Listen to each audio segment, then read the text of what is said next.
오늘 함께 봉독하실 하나님 말씀은 사도행전 21장 1절로 14절까지 말씀을 교독합니다. 사도행전 21장 1절로 14절까지 말씀을 교독하겠습니다. 우리가 저희를 작별하고 행선하여 바로 고스로 가서 이튿날 로드에 이르러 거기서부터 바다라로 가서 베니게로 건너가는 배를 만나서 타고 가다가 구브로를 바라보고 이를 왼편에 두고 수리아로 행선하여 두로에서 상륙하니 거기서 배가 짐을 풀려 함이로라. 제자들을 찾아 거기서 이레를 머물더니 그 제자들이 성령의 감동으로 바울더러 예루살렘에 들어가지 말라 하더라. 이 여러 날을 지난 후 우리가 떠나갈새 저희가 다 처자와 함께 성문 밖으로 전송하거늘 우리가 바닷가에서 무릎을 꿇어 기도하고 서로 작별한 후 우리는 배에 오르고 저희는 집으로 돌아가니라. 두로로부터 수로를 다 행하여 돌레마에에 이르러 형제들에게 안부를 묻고 그들과 함께 하루를 있다가 이튿날 떠나 가이사라에 이르러 7 집사 중 하나인 전도자 빌립의 집에 들어가 유하니라. 그에게 딸 넷이 있으니 처녀로 예언하는 자라. 여러 날 있더니 한 선지자 아가보라 하는 이가 유대로부터 내려와 우리에게 와서 바울의 띠를 가져다가 자기 수족을 잡아매고 말하기를 성령이 말씀하시되 예루살렘에서 유대인들이 이같이 이 띠 임자를 결박하여 이방인의 손에 넘겨주리라 하거늘 우리가 그 말을 듣고 그곳 사람들로 더불어 바울에게 예루살렘으로 올라가지 말라 권하니 바울이 대답하되 너희가 어찌하여 울어 내 마음을 상하게 하느냐. 나는 주 예수의 이름을 위하여 결박받을 뿐 아니라 예루살렘에서 죽을 것도 각오하였노라 하니 저가 권함을 받지 아니하므로 우리가 주의 뜻대로 이루어지이다 하고 그쳤노라. 아멘. 자, 오늘은 고난과 결박이 기다리는 길이라는 제목으로 하나님 말씀을 함께 나누겠습니다. 하나님은 은혜로우신 분이십니다. 아마 우리가 교회 다니면서 은혜 받았다라는 말은 아마 많이 들어보셨을 겁니다. 근데 많은 사람들이 은혜 받았습니다라는 말을 오해하는 것 중에 하나는 은혜 받았다라는 것을 어떠한 감동받았다라는 표현으로서 우리는 은혜 받았다라는 표현을 쓰죠. 예를 들어서 목사님이 설교를 했는데 목사님 오늘 설교에 은혜 받았어요 라는 표현을 쓰죠. 그 얘기는 설교가 감동되었습니다. 설교 말씀이 나에게 어떤 도전이 되었습니다라고 할 때 많은 사람들은 은혜 받았습니다라는 표현을 사용합니다. 그렇지만 사실 성경에서 말하는 이 은혜의 의미는 감동받았다는 의미가 아니라 선물, 곧 값없이 주시는 선물을 받았다라는 의미입니다. 그러니까 우리 하나님이 은혜로우시다라는 것은 우리에게 값없이 거저 주신 선물이다라는 것이죠. 그러니까 그가 우리에게 예수를 보내신 것도 우리가 거저 받았으니 은혜 받은 것이요. 그가 십자가에 못 박혀 죽기까지 그가 피 흘리셨으니 그로 말미암아 우리가 구원을 받았다라는 것도 은혜로 받은 것이다. 내가 애쓰고 수고하여 받은 것이 아니라 우리가 거저 받은 선물이다라고 말하는 겁니다. 이 은혜라고 하는 것이 세상 종교와 우리가 가지고 있는 신앙을 비교하는, 나누는 가장 중요한 기준점이 됩니다. 그러니까 세상 종교는 은혜가 없는 거예요. 반면에 우리가 믿는 이 신앙은 은혜에 기초하고 있다. 이게 다른 겁니다. 그러니까 세상 종교는 내가 무엇을 얻고자 하면 지성과 정성을 들여야 하는 거예요. 내가 무엇을 얻고자 하는 목적이 있다면 그것을 얻기까지 부단히 노력하고 부단히 수고해야 되는 겁니다. 그래서 많은 사람들은 자기가 해탈하기 위해서는 세상과 연을 끊고 산속에 들어가 암자에 들어가 승복을 입고 머리 깎고 평생을 고기를 먹지 않고 평생을 살생하지 않으며 자기의 모든 욕정을 다 끊으려고 하는 수고, 구도자의 삶을 살죠. 이렇게 평생을 애쓰고 수고하고 노력하여 그중에 성불한다, 해탈한다라고 얘기하는 겁니다. 어떤 이는 자선을 많이 하고 구제를 많이 합니다. 어떤 이는 어떠한 사람에게 자기 스스로가 고행적인 삶, 또 자기를 극기하는 삶을 사는 것으로서 스스로가 자기를 거룩하게 알고 노력한단 말입니다. 어떤 사람은 백일지성 드리고 어떤 사람은 천일지성을 드립니다. 이렇게 무엇인가 내가 노력을 해야만, 내가 땀을 흘려야만, 내가 수고해야만 열매를 얻을 수 있다라고 생각하는 것이 세상 종교입니다. 그런데 이 세상 종교는 노력하지 않고 애쓰지 않고 수고하지 않는 사람은 얻을 것이 없다는 것이죠. 그래서 끊임없이 구도자의 삶을 살기 위하여 노력하고 극기하며 절제 않는 삶을 삽니다. 반면 우리가 믿는 이 신앙은 내 노력과 내 수고와 내 열정 없이 거저받았다라고 하니까 세상 사람들이 봤을 때는 가치가 없어 보이죠. 그래서 세상 사람들이 교회 다니는 사람보다 세상 종교를 더 선호하는 이유는 교회 다니는 사람들은 세상에서 봤을 때는 손가락질 할 만한 부도덕한 사람, 부족한 사람, 연약한 사람이 참 많은데 그들은 땀 흘리거나 애쓰거나 수고하지 않고도 구원받았다고 하고 또 그들은 천국 간다라고 얘기하니까 세상에서는 그것을 얻기까지 끊임없이 자기를 극복하고 끊임없이 자기를 희생하며 끊임없이 노력을 하는데 노력하지도 않고 거저받았다라고 하니 우리가 갖고 있는 신앙, 우리가 갖고 있는 믿음에 대해서 과소평가하고 또 그 믿음에 대해서 많은 사람들이 가볍게 여기는 이유가 되기도 합니다. 그렇지만 우리가 분명한 것은 왜 하나님이 우리에게 은혜로 도와하셨는가? 이거는 우리가 노력하고 애써도 얻을 수 없기 때문입니다. 내가 아무리 노력한다 할지라도 내 노력으로 얻을 수 없기 때문에 하나님은 우리에게 거저 주시는 겁니다. 은혜로 주시는 겁니다. 성경에 의인은 없나니 하나도 없다라고 하는 이 말씀은 사람들에게 율법을 주어 율법을 지키게 했지만 그 누구도 하나님이 원하시는 이 거룩함에 참여할 수 있는 사람이 없다는 거예요. 아무리 노력하여 100가지의 어떤 법 중에 99가지를 지켰다 할지라도 단 한 가지라도 어기면 그는 죄인이 되고 그 죄값으로서 그는 거룩할 수가 없다는 것이죠. 그러니 사람들이 아무리 애쓰고 아무리 수고하고 아무리 노력한다 할지라도 거룩할 수 없다, 의로울 수 없다. 결국 우리는 은혜 없이는 살 수 없다라는 것이죠. 하나님이 보셨을 때 은혜 없이는 도저히 방법이 없다는 거예요. 그래서 하나님께서 우리에게 은혜를 더하시기 원하신다라는 것은 인간의 수고와 인간의 방법과 인간의 어떠한 노력으로도 우리가 죄사함 받을 수 없고 영생을 얻을 수 없기 때문에 하나님은 우리에게 거저 주시겠다라는 겁니다. 근데 많은 사람들이 거저 주신다라고 하니까 이것이 가치가 없는 것, 거저 주신다고 하니까 이게 하찮은 거로 생각하지만 이것은 가치가 없고 하찮아서 거저 주신다는 게 아니에요. 마치 우리가 물건을 팔다가 남으면 재고 떨이 하려고 그냥 아무나 가져가세요, 이런 의미가 아니란 말입니다. 우리는 거저 받았지만 하나님이 우리에게 은혜로 주시기 위해서는 그분은 대가를 지불하셨다는 것이 차이가 있는 거죠.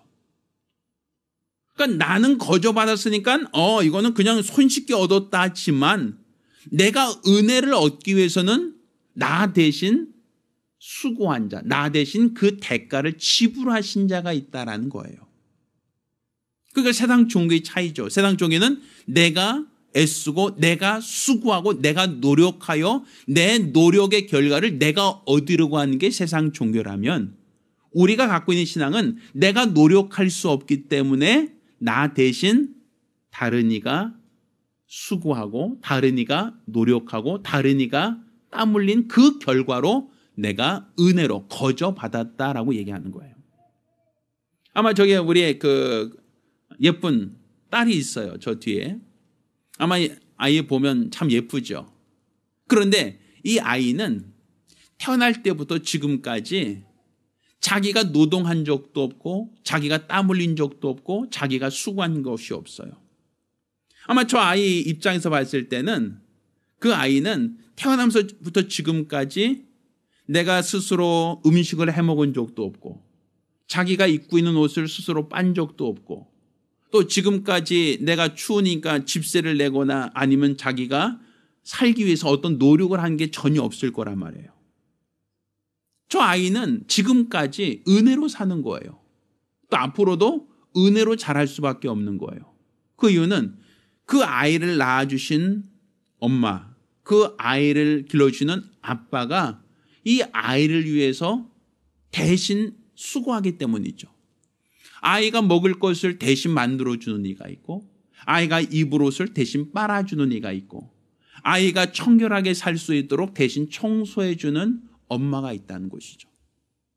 또 그 아이가 필요한 것을 얻기 위해서 아빠가 대신 돈을 벌어다 오고 또 아빠가 대신 돈을 벌어와야만 아이가 살 수 있는 집이나 아이가 먹을 수 있는 음식이나 아이가 입을 수 있는 모든 것을 제공받을 수 있죠. 그건 아이 입장에서는 내가 거저 얻었다라고 말할 수 있겠죠. 내가 노력하지 않았으니까. 내가 수고하지 않고도 때만 되면 엄마가 먹으라고 음식 갖다 줘요. 때만 되면 아이의 옷을 벗기고 새 옷을 갈아입혀줘요. 날씨가 추우면 온도를 높여서 방 온도를 따뜻하게 해줘요. 아기는 전혀 자기가 자기를 위해서 노력한 건 하나도 없어요. 그렇지만 그 아이가 노력한 것이 없다는 것이지 아기가 자기를 위해서 노력한 것이 없다는 것이지 아무도 노력하지 않았다는 얘기는 아니거든요. 그 아이를 위해서 먹여주고 입혀주고 가르쳐주고 그 아이가 살 수 있는 모든 환경을 제공하기 위하여 땀 흘리고 애쓰고 수고하는 부모가 있잖아요. 그러니까 우리가 세상 종교와 비교되는 것은 그거예요. 내가 노력하여 내가 스스로 살 수 있다는 것이 세상 종교라면 우리는 내가 노력할 수 없으니 내 노력만으로는 불가능하니 우리는 은혜로 먼저 살아야 된다는 것이죠. 그래서 가난아기가 어른이 될 때까지는 그 가난아기는 부모의 은혜 가운데 자라고 부모의 은혜 가운데 양육받을 수밖에 없는 겁니다. 그러니까 우리의 신앙도 이와 같은 거예요. 내가 노력하여 죄를 없이 할 수 없고 내 노력으로 우리가 구원을 받을 수 없기 때문에 나를 구원하기 위하여 내 죄를 대속하기 위하여 대신 대가를 치르신 분이 있다. 대신 희생하신 분이 있다. 대신 노력하신 분이 있다. 이것을 성경이 우리에게 가르치는 겁니다. 저는 매일 새벽기도 끝나고 집으로 갈 때 이 횡단보도 건너편에는 어떤 아주머니가 항상 서서 김밥 파는 분이 있어요. 한 줄에 2,000원짜리 김밥을 팔면서 이 앞에 항상 그 추운 날씨도 서 있는 아주머니가 아마 창밖에 보면 아마 있을 거예요. 아마 예배 끝나고 나가실 때까지 아마 있을지도 몰라요. 근데 이제 그분은 이제 가을철부터 시작했는데 요즘 날씨가 많이 추워졌음에도 불구하고 여전히 그 자리에서 요만한 그 보온 백 하나 갖고 와서 거기 김밥을 한 10몇 개, 20개 정도 싸놓고 지금 김밥을 팔고 있어요. 근데 저희 어머니 또 아버님께서 이제 횡단보도 기다리면서 인사도 하고 또 대화하다 보니까 그분이 이제 혼자 되셨대요.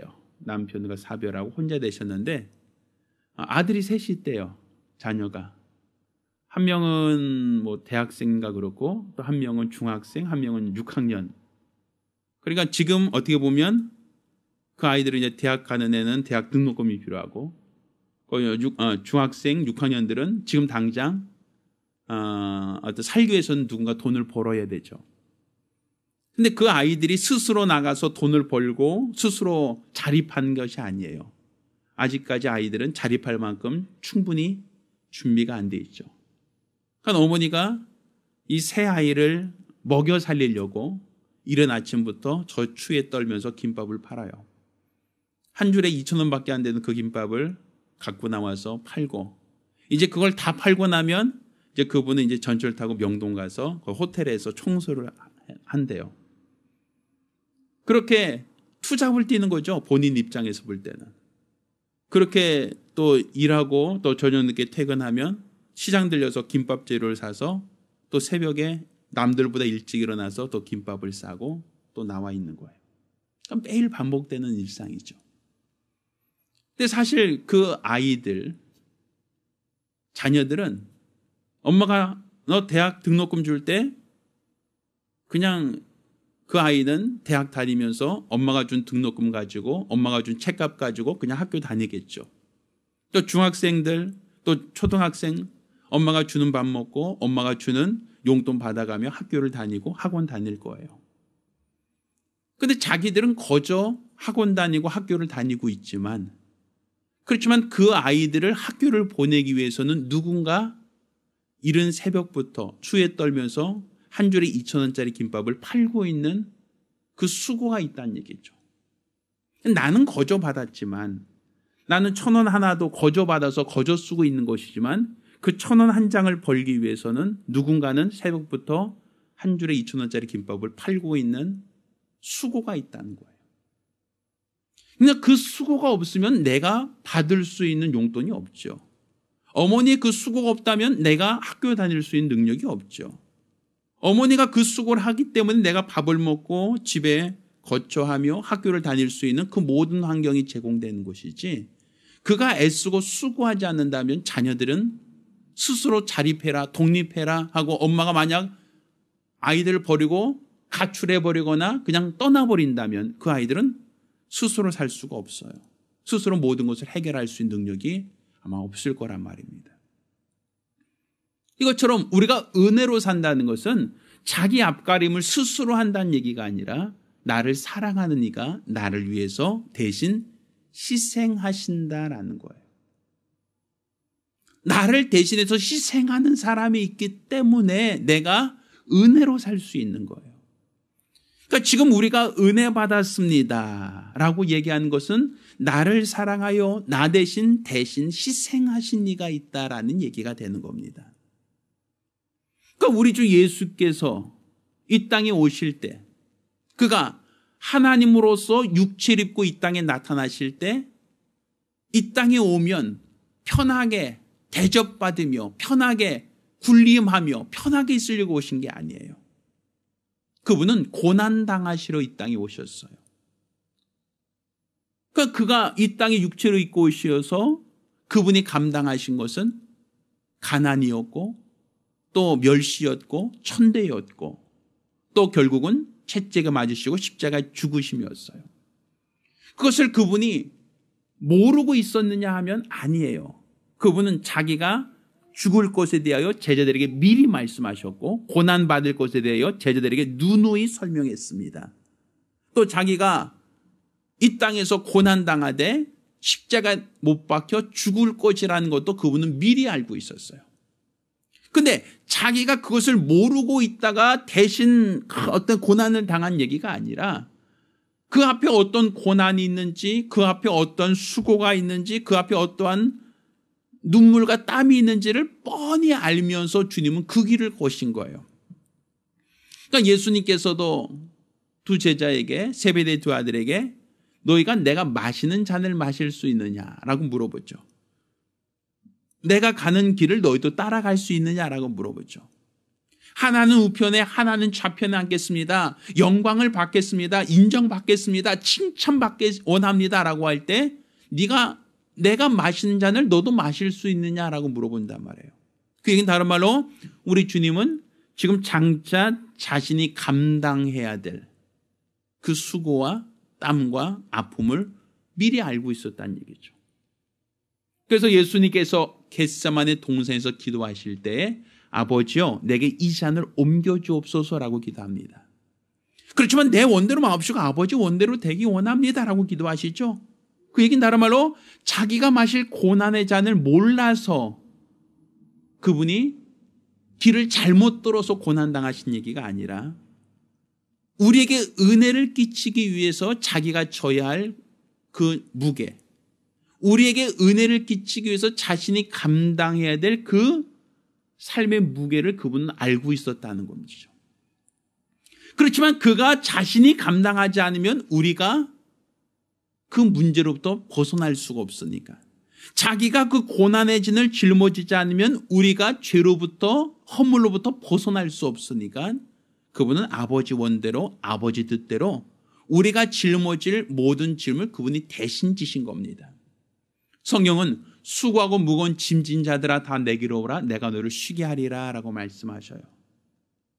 그 얘기는 다른 말로 내 수고하고 무거운 짐을 그분이 대신 짊어지시겠다는 얘기지, 그걸 없이 하겠다는 얘기는 아니에요. 내 등에 있는 짐은 그분이 벗겨주시지만 대신 나 대신 그분이 짐을 져주신다는 얘기거든요. 제가 예전에 군대 가서 훈련할 때 그 행군이라는 곳이 있었어요.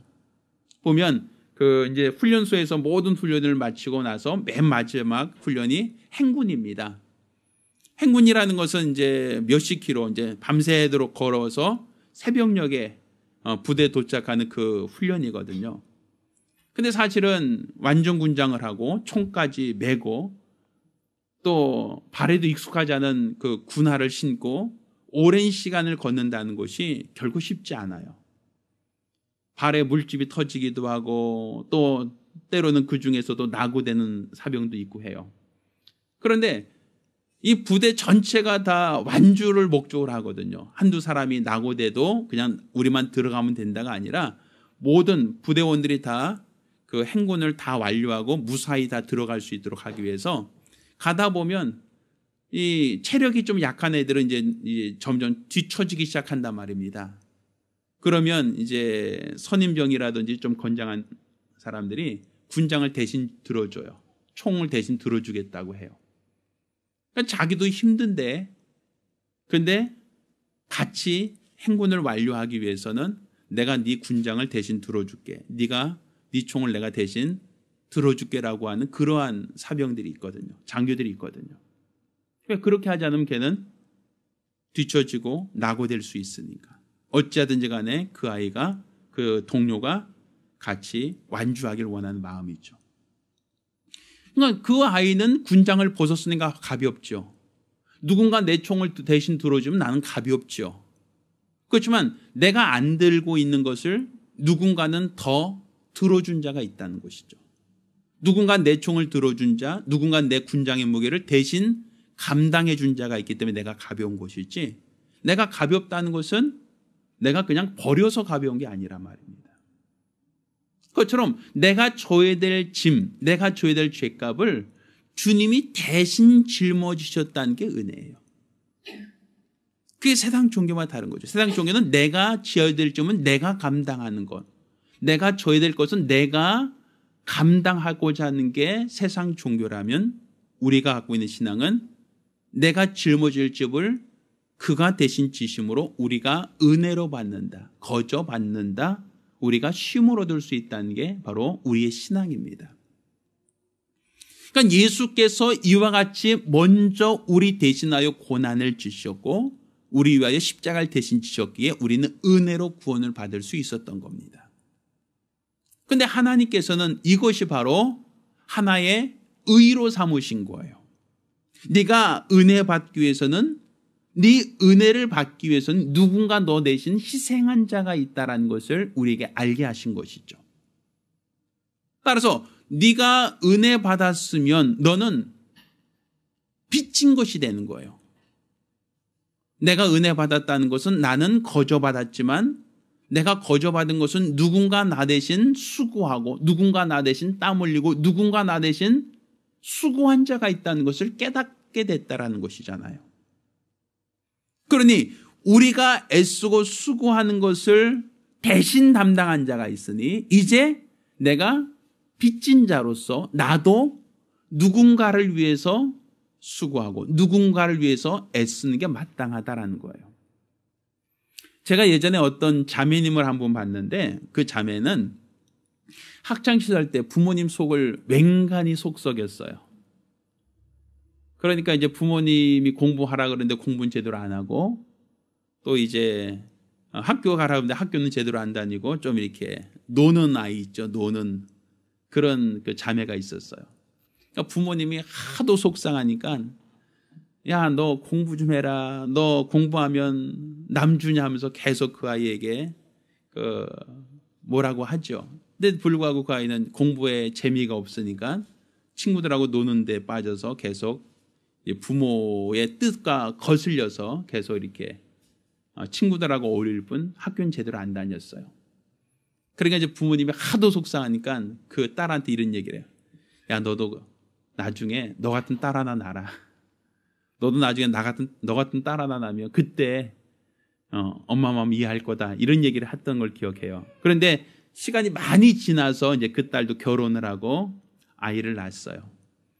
근데 그 아이가 이제 그 딸도 결혼해서 아이를 낳으니까 그 딸은 이제 아들을 낳는데 그 아들이 속을 썩여요. 그 아들이 부모가 기대한 대로 공부는 하지 않고 계속 이렇게 오락에만 하고 뭐 그 아이가 계속 이렇게 학업에 정진하지 않으니까 그 딸이 이제 엄마가 돼서 한 말이 이제 엄마 마음을 이해할 수 있을 것 같아 이런 얘기를 하더라는 거예요. 엄마가 왜 나한테 그렇게 공부하라고 했는데 난 그때 그렇게 하기 싫었는데도 불구하고 공부하라고 한 잔소리가 너무 싫었는데 그런데 내가 결혼해서 아이 낳고 보니까 내가 아이를 키워보니까 엄마가 왜 나한테 잔소리했는지 왜 그렇게 공부하라고 했는지 이제 이해가 돼 이런 얘기를 하더라는 거죠. 무슨 의미인지 이해되시죠?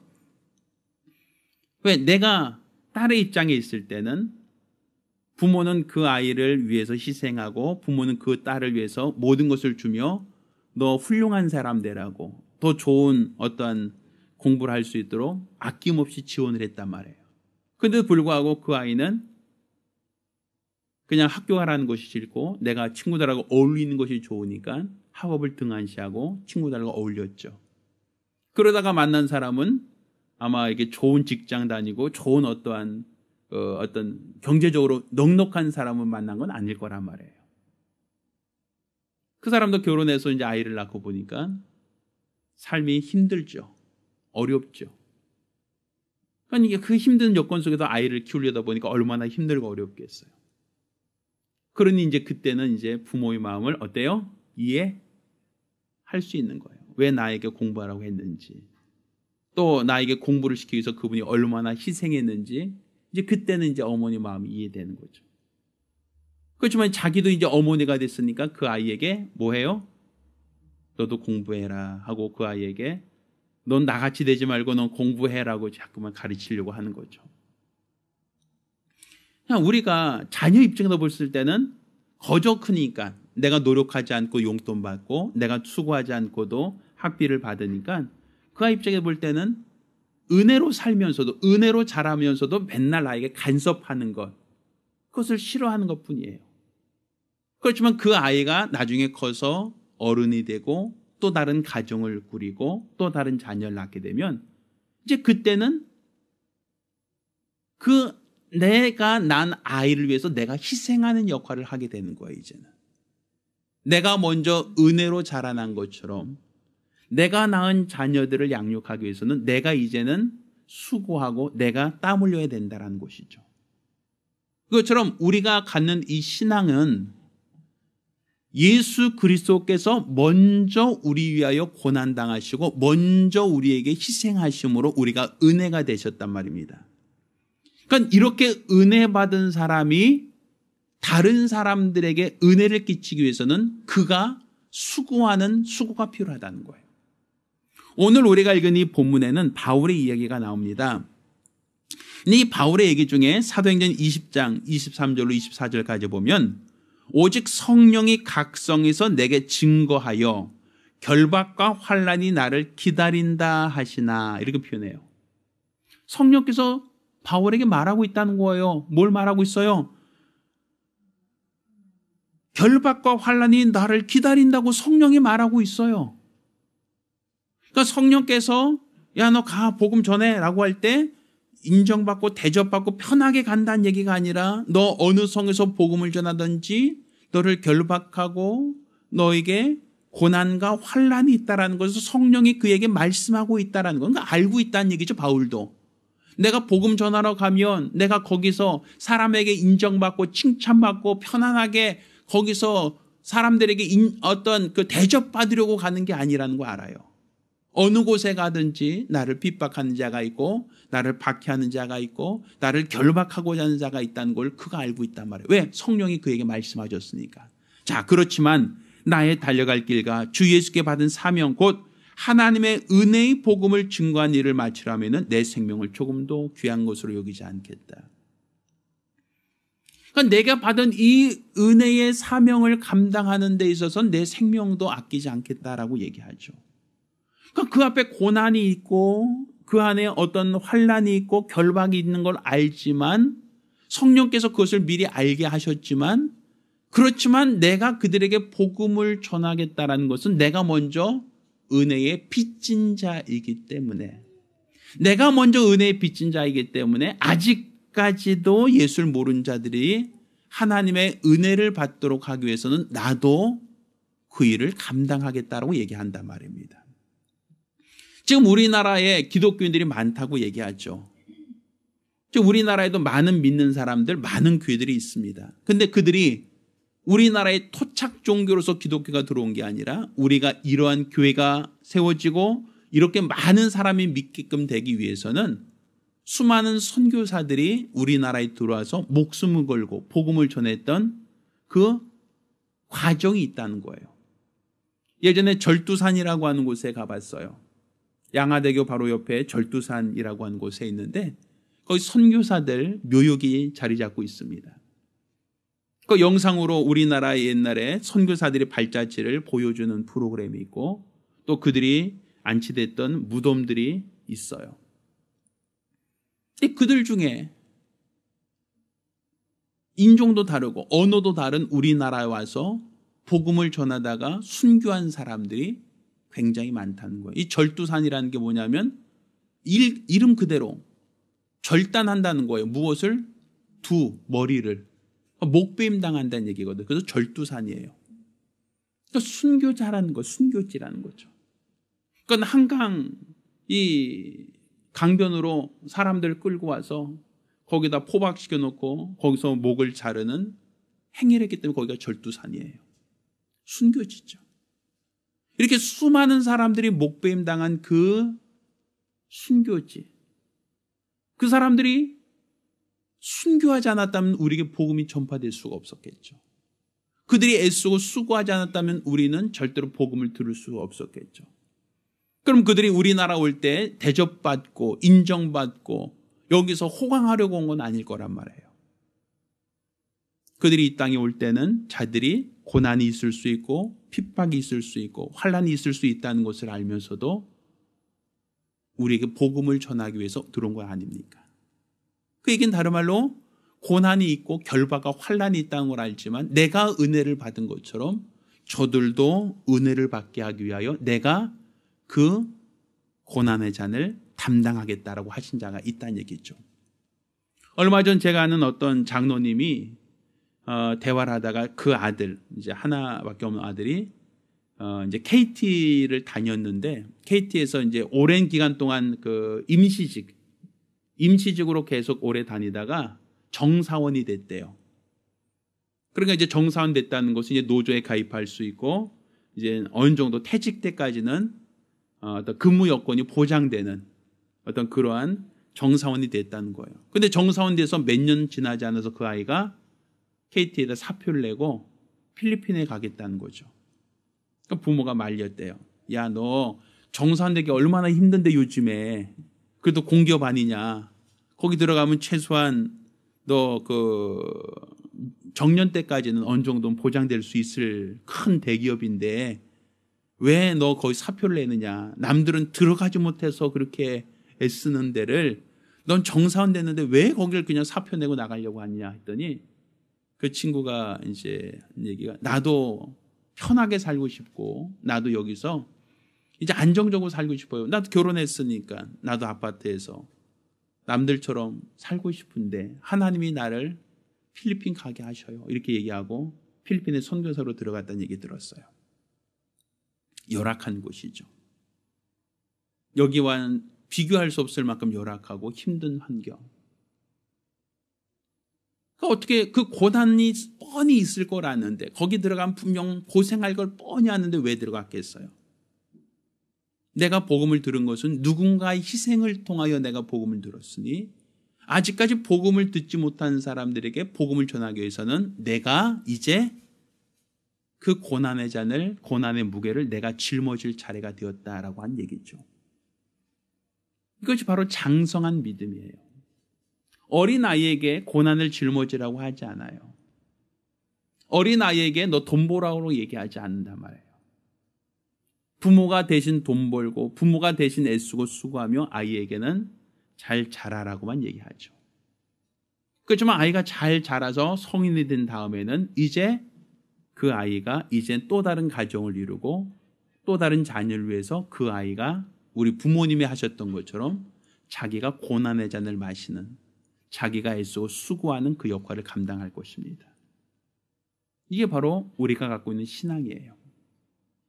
그러니까 세상 종교는 내가 노력하여 그 노력의 대가를 내가 취하려고 하는 게 세상 종교라면, 우리는 내가 노력하여 얻을 수 없으니 나 대신 부모가 수고하고 하나님이 수고하고 그의 아들이 이 땅에서 고난당하심으로 우리에게 거저 주시고 우리가 은혜로 받았으니 이제 은혜로 받은 자, 빚진 자로서 내가 또 다른 자녀들을 복음으로 낳는 것. 이게 바로 우리가 갖고 있는 신앙이고 우리가 갖고 있는 믿음의 모양입니다. 따라서 이제 우리가 언제까지나 어린아이, 언제까지나 젖먹이 신앙에 머무를 것이 아니라 우리가 은혜 받고 은혜로서 지금까지 성장했다라는 것을 안다면 이제 내가 은혜로 자라는 것처럼 이젠 누군가를 위해서 내가 땀 흘릴 때, 누군가를 위하여 내가 이제는 희생해야 될 때, 누군가에 위하여 내가 이제는 고난의 무게를 감당할 때가 되었다는 걸 믿으셔야 됩니다. 이게 장성한 믿음이에요. 장성한 믿음이라는 것은 시간이 지나고 오랜 시간이 되었다고 해서 다 장성한 믿음이 되는 건 아니에요.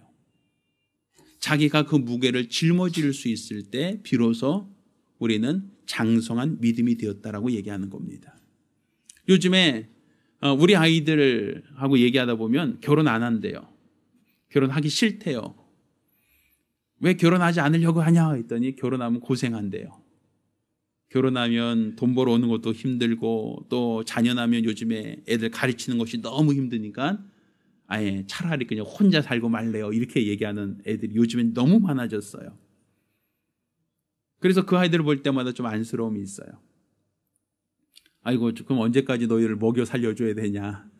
너희를 위해서 언제까지 그러면 밥을 해주고 빨래 해주고 넌 언제까지 그냥 거저받으니까 그냥 편하니까 아이들이 장가 안 간다고 하고 결혼 안 한다고 해서 내초하고 얘기를 해요. 쟤들 독립시켜 봐야 돼. 그래야지. 힘들어 봐야 결혼한다는 얘기 나오지. 이런 얘기를 간혹 하거든요. 그러니까 사실은 아이들은 지금도 캥거루처럼 부모님의 은혜 가운데, 부모님의 사랑 가운데, 부모님이 희생 가운데 크고 있으니까 편하잖아요. 그러니까 독립 안 하려고 그래요. 독립하면 내가 힘들다고 생각하니까 안 하려고 하잖아요. 예전에 어떤 동물의 왕국 보니까 이런 부분이 있더라고요. 어미새가 알을 부화해서 알이 이제 병아리가 되고 이제 조그만 새가 되니까 계속 먹을 것을 주워다가 먹여요, 이렇게. 그러니까 이제 병아리 같이 조그만 새들이 삐약삐약거리면서 부모가 갖고 온 것을 받아 먹어서 크죠. 근데 어느 정도 크니까 부모가 이제 사냥을 안 해와요.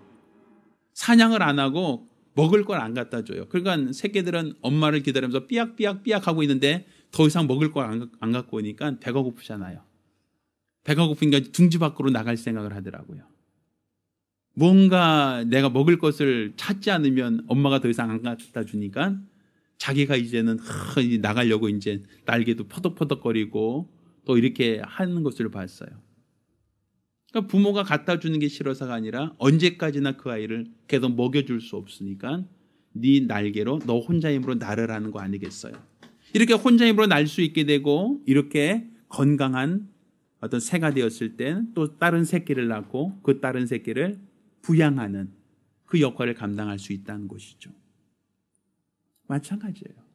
우리는 은혜 가운데 사는 것만이 아니라 이제 장성한 믿음에 이르기 위해서는 이제 내가 은혜로 살았던 것처럼 이제 내가 낳은 자식들 또 내가 낳은 새끼들을 내가 부양해야 될 책임을 감당하는 것.